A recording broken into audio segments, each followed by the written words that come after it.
I love Paige Bueckers. I've met her a couple of times, but there are other You met players out there. Paige? Yeah. Everybody expects you to be the next coming of Diana Taurasi and all these great players, and you live up to that hype, and you haven't even touched. She hasn't even touched her peak, man. So UConn will win the national championship. Chris Williamson is saying right here, UConn will win the national championship. All right, y'all. Wait, hold on. I'm gonna be hold on. All right, so we got the biggest game. I told y'all. Y'all need to stop. First of all, y'all need to stop doubting me. How about that? Y'all need to stop doubting me, okay? I told y'all, biggest game. I got some things in the works. I got some things lined up for y'all. I warmed y'all with Akeem. Shout out to Akeem, Beyond the W, Queen Bloggers, everything like that. Longtime women's hoops writer in the space, very respected writer in the space. Now we got someone a little more closer. Someone who's a little more closer connected to this UConn Iowa game. We have people in the comments telling me about. I remember first game, I tried to watch the first full game. I couldn't get a good stream on it. And, someone was like, hey, Fox News Now app, get that app. And they always have you covered. And then someone else was like, SNY, man, like SNY, they always get you right, so. Yeah. So you know what I did? I know a couple of people. I might know a couple of people, you know what I'm saying? I said, let me see. Hey, can you come on? Can you come on the show? Can you come on the So we got my mans from SNY, Chris Williamson. Chris, how you doing, first of all? I'm doing great, baby. I'm living the dream. I love the energy. I'm feeding off it right now. You're on like 1,000. It's only 1:00 over here. So I love it. I love it though. And I can't wait to chop it up about, such an exciting matchup. Even though this has nothing to do with your day-to-day job. When you asked me about this, I was like, hold up. He don't live in Iowa. He don't live. What? This ain't nothing to do with your everyday job. Hey, hold on. Well, hey, before we go any further, this is the Road to 2K shows. If you're new to the channel, but one thing I don't tell people, I don't think people on the outside know this. Like, I literally keep this channel like a secret. Like, I don't promote it. I don't do any of that, like with my personal life or anything like that. I've only told a couple of people about it when I really started, pursuing the YouTube thing and stuff like that. But yeah, man, I know in the industry that I work in, networking is a big thing. And, so many people like kind of me, that's not really me. I don't open up to that many people. Like I used to do I kind of network and I kind of do a good job at keeping people at a distance. Not many people are that really close to me. But Chris Williamson is definitely, someone I consider a brother, someone who, one of the few people that I do let in from the industry. So, Chris, man, yeah. Oh, yeah. So I just told Chris, literally, right when he hopped on the Zoom call, he was like, what does this have to do with your job again? I'm like, this isn't my job. This is YouTube. And, he looked it up. He was like, oh, you got some views and stuff. I was like, yeah, that's kind of what I've been doing, man. Yeah. So, yeah. So it's been a secret that I've kept for a while. But Chris, you followed UConn for the last couple of years, man. Yeah. Just how is the team looking this year? And, from the inside point of view, what are you liking about the UConn team this year? Well, I like how they've grown a lot, especially Olivia Nelson-Adota. She's somebody who has grown into her role, down low, because early on in her career, she wasn't somebody that, had the mechanics all down pat. She seemed out of touch, and she's supposed to dominate. When you have a smaller guard or smaller forward on you, you're supposed to attack and wreak havoc, and she wasn't able to do that. But now, most recently, she's been able to take her game to the next level. Obviously, Paige Bueckers is as advertised, like everything that people said about her coming into college when she was a high school All-American is true now. She operates at a much higher level than I've ever seen a lot of UConn greats like Sue Bird, Diana Taurasi, Maya Moore. They were doing the type of things that Paige is doing. And what's interesting, Rashad, is the fact that, they don't have it's a very young team. So for them to play the way they played and only had, I think it was one loss, it was to Arkansas. The fact that they were able to do that and rebounded from that type of adversity, showed a lot about their team. And I think it's important that Paige, or I think it's very clear that this is Paige's team, even as a freshman. And just following UConn the last couple of years, have you ever seen, or just being a sports fan all your life, have you ever seen this type of impact, this type of following from a freshman before in the game of women's basketball? No, I really haven't. I think maybe you could go back to, if Elena Deladon, had gone to UConn and played, she obviously ended up going to, I think it was Delaware, right? Delaware. Yeah, Delaware, and she was a prolific scorer, but nothing like this, where you come in as a highly regarded freshman. Everybody expects you to be the next coming of Diana Taurasi and all these great players, and you live up to that hype, and you haven't even touched. She hasn't even touched her peak, man. She's scratching the surface. It's crazy. Scratching the surface. So I think it's wonderful for women's sports because you have so many talented women in the game, and some of them are being highlighted just as much as they should. I think there needs to be more of a spotlight on other players in the college ranks, but I do think it's great for the women's game to get this type of exposure and following from not just hardcore basketball fans, but also casual fans. Right. And you talk about that. Gino literally said the same thing yesterday. And I was surprised when they asked him this question. They were like, have you ever seen this much hype and attention to two freshmen in the women's game? And he's like, no, never seen it. And I didn't expect him to say that. So, just kind of big picture thing. What do you think this game does for just the sport? And, where do you see this doing for the future? Because I feel like this can be the launching pad of taking women's basketball to the next level. It kind of started with this game, with all the hype going into it. You took the words out of my mouth. I think it can be a great launching pad. Actually, I don't agree that this will be a launching pad, because I think the South Carolina UConn game, I forget how many viewers they had, but there were a lot more than people expected. They outrated. I didn't know you wanted to give props to them. That's Fox. That's Fox. Hey, I'm not mentioning her name. But you did. But yeah, they outdid, or they had higher ratings than a men's basketball game that played that same night. And it just showed you, when you have investments in women's sports and you have talented players and teams and you have storylines, it's going to grow the game. And going forward for this game between Iowa and UConn, I think it's going to be something where it just accelerates that growth, because you have two of the top freshmen in the country who are some of the best players in the world. And, obviously they played together before on the U19 national team and stuff like that. But I think a lot of young women, young girls will be inspired by this. Also, men, boys will see it as well, because if you're a true fan of the sport, the way that Caitlin and way that Paige play, it's exciting to watch. Just because they're not dunking or, going between the legs all the time or whatever, showing off crazy hops, doesn't mean they can't be entertaining. It doesn't mean it's a beautiful art to see. So I think this game right here, Rashad, is very important for the growth of the game. It's not a be-all, end-all, but it's only going to help catapult it to a new level and show that, hey, if you invest more money in women's sports and you make it equal to the men's game. Oh, we talking now. We right? talking now. Hey, I was just saying, bro. I was just saying, Rashad, if you invest more money, people will come, right? People will watch, because the product is there. It's a quality product. So that's how I feel about, that question. Grace, man, you haven't seen me in a while on the Zoom calls and stuff. We used to do it all the time when the lockdown first started. Got a question for you.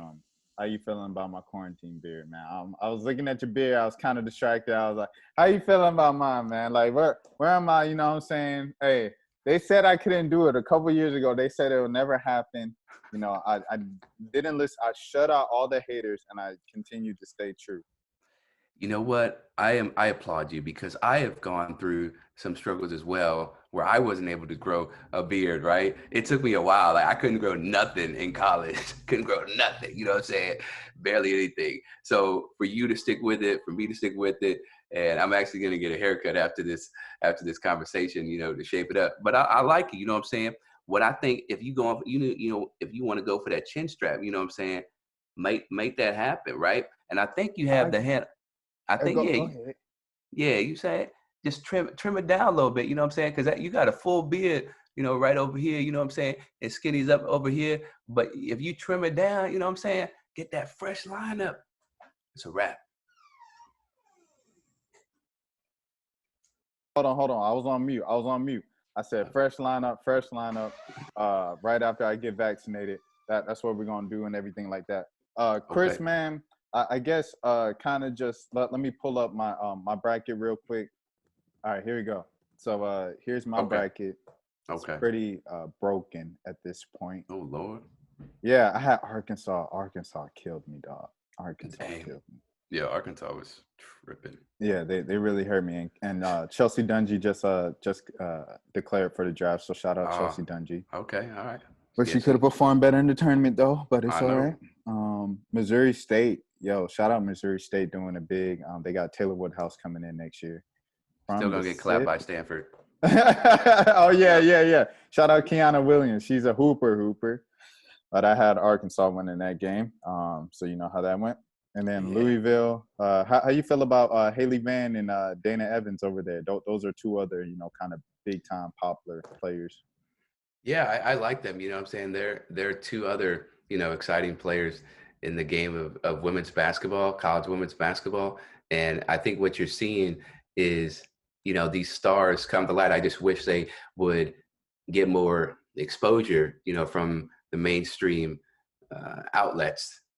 We see a lot of promotion of Paige Bueckers, and that's deservedly so. I love Paige Bueckers. I met her a couple of times, but there are other You met players out there. Paige? Yeah, yeah. like in person? Like how was Yeah, in it? person. No, she's a goofball, man. She's so down to earth. That's like I met her through Azzi Fudd, who is obviously the number one recruit for the 2021 class. And Azzi was in DC and I was working in DC at the time, so I did a story on her. And yeah, they're really close. And Paige is a goofball. She's extremely humble, doesn't think of herself in a cocky manner, but she's very aware of her talents, but she's not somebody who will brag about them. She keeps it, very low key. And that's something I think you got a lot. It's something that's synonymous with UConn women's basketball, I feel, over the years. I think Diana Taurasi is probably an outlier because she cold-blooded. Like she a dog. You know what I'm She saying? said, meet me in a hotel lobby. Yeah, we be the whole time. Like she about that. She want all the smoke.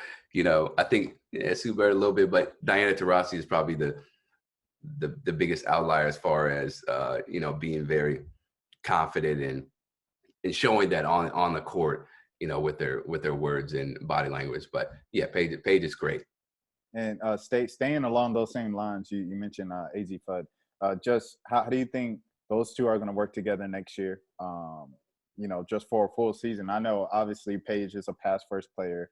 Azzi can pass the ball too. So, but you're talking about versus Summer of USA. A thing of like a tournament, a week of a tournament or a camp, an elite camp versus an entire season. How do you think those two can kind of coexist with each other? You know what they call themselves? Peanut butter and jelly, right? So Mm. Azzi is the peanut butter. Azzi is the peanut butter, and Paige is the jelly. Because she's got a little more razzle dazzle. Azzi is much more, I could say, fundamentally focused. She doesn't do all that behind the back, no look passes, but she's extremely. So then I came down. Yeah.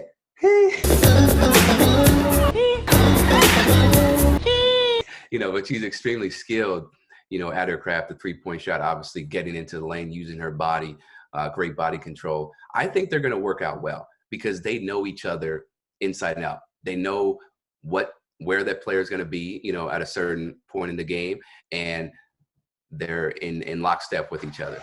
So some people might think maybe it's too much, or there could be like a tension or headlock, but I don't see that happening because, like you said, Paige is a pass first guard.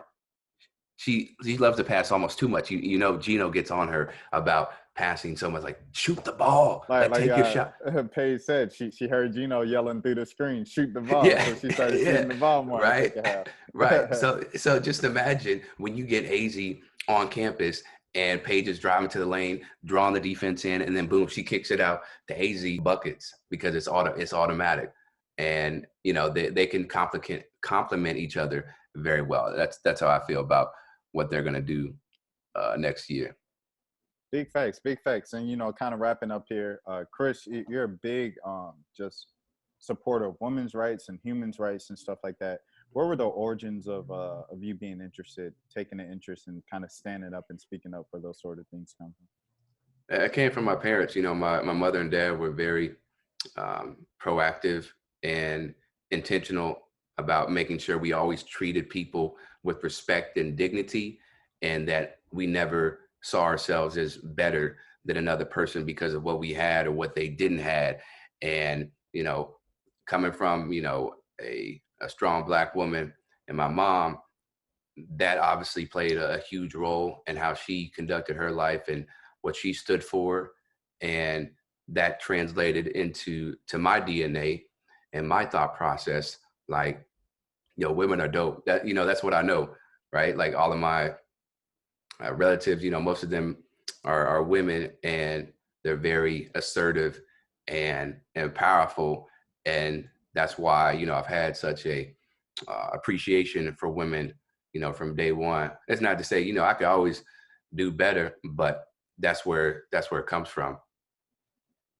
All right, big facts, man. And you know, just how is I don't want to get too much into the interview, God, because we came here for basketball and March Madness. But you know, just, you know, how has SNY been treating you? You know, to all the UConn, it's a lot of UConn fans, you know, just like kind of watching right now. Just to let you know, it's a lot of UConn fans, a lot of people who watch SNY and stuff like that. So you know, just how has SNY been treating you, and how is Husky Nation to you? They're great. Like when I did the sideline men's reporter job a couple of years ago before UConn moved to the Big East and Fox got the rights to their games, you know, the fan base was extremely accepting. They loved what I did on TV, you know, with as far as my attire and then also my in-game reports. So they've treated me well. Like I have nothing but love for them. It's always a pleasure and a great time to see those fans. And then also, as far as SNY, they've treated me well. Like they've given me a platform to speak about social justice and the intersection of sports and racial justice and social justice. And I've been able to share my thoughts about, you know, lack of diversity in the NFL as far as coaching matters. So I really can't complain. I'm blessed and humbled, you know, to have this type of stage where there's so many people watching. And I just look forward to, you know, keeping the bar high as far as meeting a certain standard, and that standard is excellence. So yeah, they've all treated me well, man. All treated me well. Black excellence, black excellence. We love to see it. Love to see it. If you're new to the channel, once again, this is the road to 2K subs. Chris, let the people know where they can find you, follow you, all that good stuff. Right. So they can follow me. They can find me at C Williamson 44 on Twitter. Once again, C Williamson 44. That's where you can see all my takes and opinions on a variety of matters, not just sports. And then on Instagram, C Williamson TV9 is my handle, and that's where you see. I guess the Instagram is for the highlights, you know, for the positivity. You know, Twitter is more, I guess, rougher as far as the discourse. But yeah, that's where they can find me. And if you get it confused, he's the one with the blue check next to his name. So, blue check. Hey, Chris, I appreciate it so much, man. Is UConn going all the way? Is UConn going all the way? Give me your pick right now. Is UConn going all the way? UConn will go to the national championship. Well, they win, so they will win. They will win the national championship. Chris will. Wait, hold on. I keep going on mute. I'm not. Oh my gosh! All right. Here we go. So UConn will win the national championship. Chris Williamson is saying right here, UConn will win the national They will make it to the national championship. Do they win it? Oh, because there are a lot of good teams. You know, South Carolina, Baylor, obviously Iowa, Maryland, even Stanford, Louisville. You know what? I'm gonna say yeah. I'm gonna say yeah. I'm gonna say they're gonna win. I'm gonna say they're gonna win it. I think they have to face Baylor. Yeah, they have Baylor next. That's gonna be an extremely so they got Baylor, and then they have the winner of like NC. So I have NC State making it that far, but NC State, and then another possibility there is Texas A&M in the Final Four. Yeah, you know what? You know what's funny about Texas A&M? Don't mean to cut you off. Yeah. I feel like they're destined to win at this point. You know, I said UConn's the way they got that March Madness luckiness going for them right now. That's what I'm saying. Like the Troy, and then the Iowa State. Both games they should have lost, right? Or should have gone in overtime in the Troy game. They definitely should have lost in regulation against Iowa State. But yeah, the way they're winning, it's like they're on a magical run. You know, somebody said, "You've been touched by an angel." I saw a meme. I saw a meme. Somebody said, "You've been touched by an angel, honey." Hey, and the refs not calling backcourt violation in that Troy game. But hey, I can say it. I don't play on the team. They can't find me. So, but listen to this lineup, Chris. Listen to this lineup. They got Caitlin Clark in the Sweet 16. You got Baylor in the Elite 8. You got Texas A&M in the Final Four. And then you got either South Carolina or who's the other team? Maryland. Yeah, or right. Maryland or Stanford in the final. It's not going to be easy. No. You know, all due respect to Syracuse, you got the Syracuse in the background. They ain't Syracuse. I'm sorry, Chris. They ain't Syracuse. It's different. It's different. You know what I'm saying? So they got a tough road. We shall see what happens. But, Chris, I appreciate your time. All that good stuff, man. Hey, y'all take care. Wash your hands. Stay safe. Wear your mask. Stay 6 feet. If you do the research about the vaccine, if you want to take it, go ahead and take it. All that good stuff. Let's get out of this pandemic. I'm tired of it, Chris. I know you're tired. Are you tired of Zoom as much as I'm tired of Zoom? Yes, I am. I hate it. Take the vaccine for the sake of Chris. He said it here first. You guys are bees.